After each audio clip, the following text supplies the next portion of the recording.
नमस्कार दोस्तों। तारीख है आज 3 अगस्त 2026 दिन सोमवार। तो चलिए आज के मुख्य समाचार में देश और दुनिया की तमाम बड़ी खबरों पर नजर डालते हैं।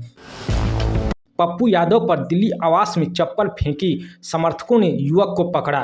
बिहार के पूर्णिया से निर्दलीय सांसद पप्पू यादव पर सोमवार को दिल्ली स्थित उनके आवास पर प्रेस कॉन्फ्रेंस के दौरान एक युवक ने कथित तौर पर चप्पल फेंक दी। घटना के बाद मौजूद समर्थकों ने युवक को पकड़कर उसकी पिटाई कर दी। पप्पू यादव ने आरोप लगाया कि हमलावर उन्हें नुकसान पहुंचाने की नीयत से आया था और कुछ लोग लगातार उनके खिलाफ उकसाने वाले बयान दे रहे हैं।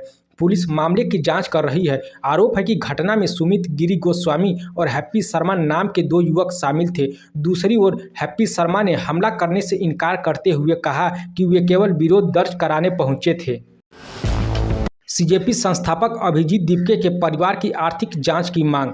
सूरत के आरटीआई कार्यकर्ता अमित तिवारी ने कांकरोच जनता पार्टी के संस्थापक अभिजीत दीपके के परिवार की आर्थिक स्थिति की जांच की मांग की है। उन्होंने महाराष्ट्र सरकार, चुनाव आयोग और केंद्रीय अप्रत्यक्ष कर एवं सीमा शुल्क बोर्ड को शिकायत भेजी है। तिवारी का दावा है कि अभिजीत दीपके के पिता महाराष्ट्र इंडस्ट्रियल डेवलपमेंट कॉरपोरेशन में जूनियर इंजीनियर थे और उनकी आय के मुकाबले बच्चों की अमेरिका में पढ़ाई के खर्चे की जांच होनी चाहिए। साथ ही उन्होंने सीबीआईसी से राज्यसभा सांसद कपिल सिब्बल द्वारा सीजेपी को घोषित 1 करोड़ रुपए की फंडिंग पर 18% जीएसटी लगाने की भी मांग की है।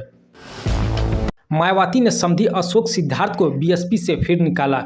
बसपा प्रमुख मायावती ने भतीजे आकाश आनंद के ससुर अशोक सिद्धार्थ को पार्टी से निष्कासित कर दिया है। उन्होंने कहा कि बार बार चेतावनी देने के बावजूद उनके व्यवहार में सुधार नहीं हुआ, इसलिए अब उन्हें दोबारा पार्टी में शामिल नहीं किया जाएगा। करीब 1.5 साल में यह दूसरा मौका है जब अशोक सिद्धार्थ को बीएसपी से निकाला गया है। इससे पहले फरवरी 2025 में गुटबाजी के आरोप में उन्हें बाहर किया गया था, लेकिन सितंबर 2025 में उनकी वापसी हुई थी। इससे 2 दिन पहले मायावती ने स्पष्ट किया था कि पार्टी में उम्मीदवार तय करने का अधिकार केवल उनके पास है।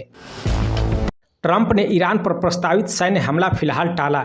अमेरिकी राष्ट्रपति डोनाल्ड ट्रंप ने कहा है कि ईरान पर प्रस्तावित सैन्य कार्रवाई फिलहाल स्थगित कर दी गई है। उनके अनुसार ईरान और कुछ मध्य पूर्वी देशों की ओर से समझौते का प्रस्ताव आने के बाद यह फैसला लिया गया। ट्रंप ने दावा किया कि समझौते की रूपरेखा में होर्मुज जलडमरू मध्य को तुरंत खोलना और ईरान के परमाणु खतरे को समाप्त करना शामिल है। उन्होंने यह भी कहा कि इस फैसले में इजराइल अमेरिका के साथ है।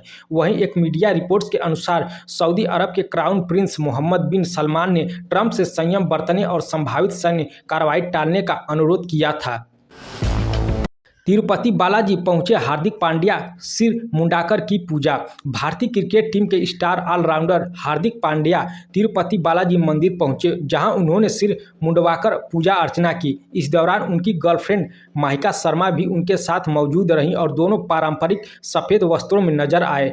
हार्दिक आईपीएल 2026 के बाद से चोट के कारण क्रिकेट से दूर हैं और फिट होकर वापसी की तैयारी कर रहे हैं। पहले पीठ में अकड़न और बाद में जांघ की चोट ने उनकी वापसी में देरी की। वहीं मुंबई इंडियंस से उनके अलग होने की अटकलें भी तेज है। हालांकि फ्रेंचाइजी या हार्दिक की ओर से कोई आधिकारिक बयान नहीं आया।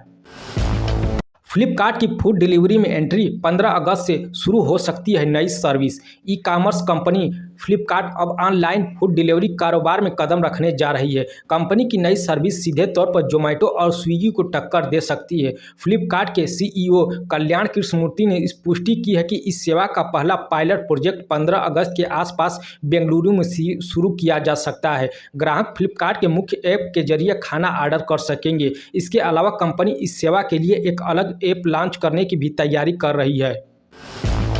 तिलक वर्मा को मिली बड़ी जिम्मेदारी। दलीप ट्रॉफी में संभालेंगे साउथ जोन की कमान। भारतीय टी20 के उप कप्तान तिलक वर्मा को दलीप ट्रॉफी 2026 के लिए साउथ जोन का कप्तान नियुक्त किया गया है। टीम की उप कप्तानी रिकी भुई को सौंपी गई है। दक्षिण क्षेत्र की टीम में अनुभवी बल्लेबाज करुण नायर, विकेटकीपर एन जगदीशन और युवा बल्लेबाज एसके रशीद को भी जगह मिली है। इसके अलावा आर स्मरण, के हिम तेजा और वी कावेरिप्पा समेत कई प्रभावशाली खिलाड़ियों का चयन किया गया है। रामायण रिलीज से पहले विवादों में मेकर्स को मिली चेतावनी। रणबीर कपूर की फिल्म रामायण रिलीज से पहले ही विवादों में आ गई है। नई दिल्ली के श्री रामलीला महासंघ ने फिल्म के निर्माता नमित मल्होत्रा और निर्देशक नितेश तिवारी को पत्र लिखकर रिलीज से पहले फिल्म की स्पेशल स्क्रीनिंग कराने की मांग की है। महासंघ का कहना है कि फिल्म के कुछ दृश्य हिंदुओं की धार्मिक भावनाओं को आहत कर सकते हैं। संगठन ने चेतावनी दी है कि यदि रिलीज से पहले फिल्म नहीं दिखाई गई तो विरोध प्रदर्शन किया जाएगा। यूपीआई ने बनाया नया रिकॉर्ड। जुलाई में 29.88 लाख करोड़ के लेन देन। भारत में डिजिटल भुगतान का दायरा लगातार बढ़ता जा रहा है। जुलाई 2026 में यूपीआई के जरिए एक महीने में रिकॉर्ड 23.66 अरब ट्रांजैक्शन किए गए। National payments corporation of India के अनुसार इन लेन देन का कुल मूल्य 29.88 लाख करोड़ रहा, जो अब तक का सबसे बड़ा मासिक आंकड़ा है। इससे पहले मई 2026 में 23.20 अरब ट्रांजैक्शन का रिकॉर्ड दर्ज किया गया था। वहीं जुलाई 2025 की तुलना में भी यूपीआई लेन देन में उल्लेखनीय बढ़ोतरी देखने को मिली। जंतर मंतर प्रदर्शन पर रमेश बिदुड़ी का विवादित बयान। जंतर मंतर पर छात्रों के प्रदर्शन को लेकर बीजेपी नेता रमेश बिदुड़ी ने विवादित टिप्पणी की है। उन्होंने दावा किया कि प्रदर्शन में छात्रों से अधिक पंचर बनाने वाले और चाबी बनाने वाले लोग मौजूद थे। बिदुड़ी ने यह भी कहा कि कोई भी भारत का बेटा या बेटी प्रधानमंत्री नरेंद्र मोदी के खिलाफ इस तरह की भाषा का इस्तेमाल नहीं कर सकता। उनके इस बयान के बाद राजनीतिक बहस तेज हो गई है। पीएम मोदी की आंखों में आंसू आ गए। पवन कल्याण का बड़ा बयान। आंध्र प्रदेश के उप मुख्यमंत्री पवन कल्याण ने जंतर मंतर पर हुए प्रदर्शन और प्रधानमंत्री नरेंद्र मोदी की पर की गई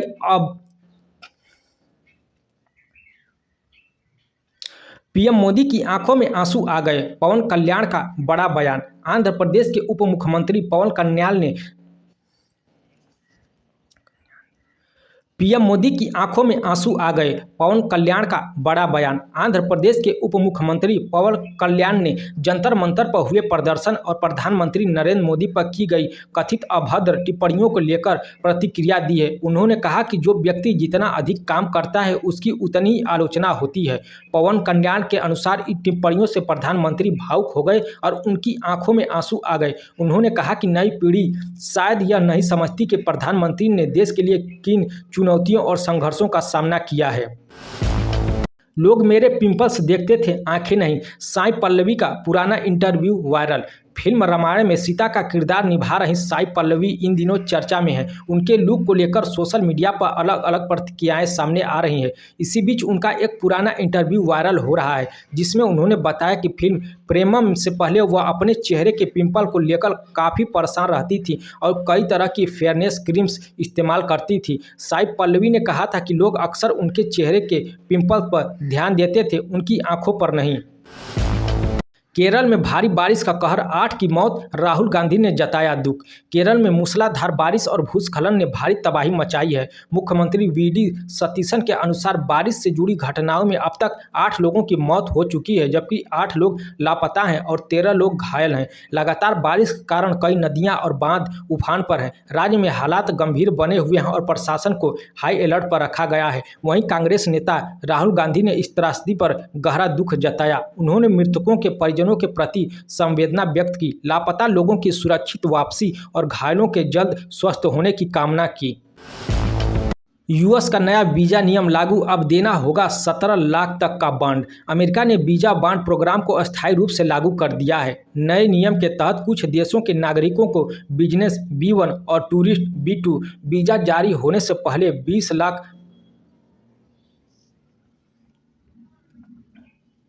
$20,000 करीब 17 लाख रुपए तक की सिक्योरिटी जमा करनी पड़ सकती है। यह नियम 3 अगस्त यानी आज से प्रभावी हो गया है। भारत को इस सूची में शामिल नहीं किया गया है, जबकि बांग्लादेश, नेपाल और भूटान समेत कुछ देशों के नागरिकों पर यह नियम लागू होगा। राज ठाकरे का बड़ा आरोप, सिद्धिविनायक मंदिर में हर साल 18 करोड़ की चोरी। अयोध्या राम मंदिर के चढ़ावे में कथित गड़बड़ी के मुद्दे के बीच महाराष्ट्र नवनिर्माण सेना प्रमुख राज ठाकरे ने मुंबई के सिद्धिविनायक मंदिर को लेकर बड़ा दावा किया है। उन्होंने आरोप लगाया कि मंदिर में हर साल करीब 18 करोड़ रुपए के दान में चोरी होती है। राज ठाकरे ने कहा कि आज मंदिर भी भ्रष्टाचार से अछूते नहीं है और इस मुद्दे पर सरकार के कई नेता चुप्पी साधे हैं। उन्होंने अयोध्या राम मंदिर के चढ़ावे में कथित अनियमितताओं का भी जिक्र किया। श्रीलंका टेस्ट सीरीज से बाहर हुए जसप्रीत बुमराह। श्रीलंका के खिलाफ टेस्ट सीरीज से पहले भारतीय टीम को बड़ा झटका लगा है। स्टार तेज गेंदबाज जसप्रीत बुमराह बाएं घुटने की चोट के कारण पूरी टेस्ट सीरीज से बाहर हो गए हैं। मेडिकल टीम की सलाह पर उन्हें आराम दिया गया है। भारत और श्रीलंका के बीच पहला टेस्ट 15 अगस्त से जबकि दूसरा टेस्ट 23 अगस्त से खेला जाएगा। बुमराह की अनुपस्थिति भारतीय गेंदबाजी आक्रमण के लिए बड़ी चुनौती मानी जा रही है। कर्नाटक में जंक फूड पर सख्ती, स्कूल कॉलेज के पास बिक्री पर रोक। महाराष्ट्र के बाद अब कर्नाटक सरकार ने भी बच्चों की सेहत को ध्यान में रखते हुए बड़ा कदम उठाया है। सरकार ने स्कूलों और कॉलेजों के 50 मीटर के दायरे में अधिक फैट, चीनी और नमक वाले खाद्य पदार्थों की बिक्री पर प्रतिबंध लगा दिया है। जिला अधिकारियों को इस आदेश का सख्ती से पालन सुनिश्चित कराने के निर्देश दिए गए हैं। नियमों का उल्लंघन करने वाले दुकानदारों के खिलाफ लाइसेंस रद्द करने सहित कानूनी कार्रवाई की जाएगी। बिहार को मिली नई रेल परियोजना की सौगात, 976 करोड़ की योजना को मंजूरी। केंद्र सरकार ने बिहार के लिए नई रेल लाइन परियोजना को मंजूरी दी है। करीब 976 करोड़ रुपए की लागत से दानापुर और फतुहा के बीच 29 किलोमीटर नई रेल लाइन बिछाई जाएगी। इस परियोजना के तहत दानापुर पटना सेक्शन में तीसरी और चौथी रेल लाइन जबकि राजेंद्र नगर पटना साहिब के बीच अतिरिक्त रेल लाइन का निर्माण किया जाएगा। इस योजना के पूरा होने के बाद 22 अतिरिक्त यात्री ट्रेनें और 18 मालगाड़ियों का संचालन संभव हो सकेगा। पीएम मोदी ने नशा मुक्त युवा विकसित भारत संकल्प अभियान की शुरुआत की।